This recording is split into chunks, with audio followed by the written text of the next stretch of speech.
ఏం తక్కువ ఉన్నాయి? సిబిఐటి పేద కాలేజా?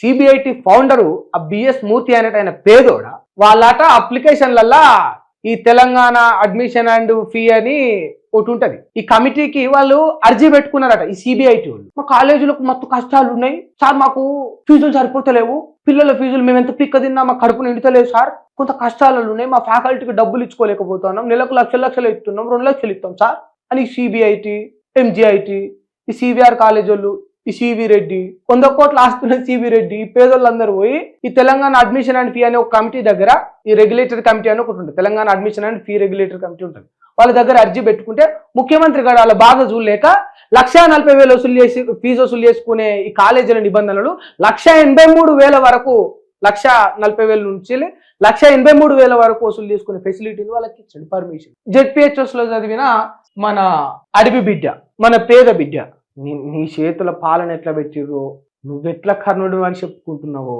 కర్ణుడివి కాదు నువ్వు, హిరణ్య కశపుడివి. నేను కర్ణుడిని అని చెప్పుకుంటు రేవంత్ రెడ్డి గారు, చూడు మీరు కర్ణుడు కాదు, హిరణ్య కశపుడు.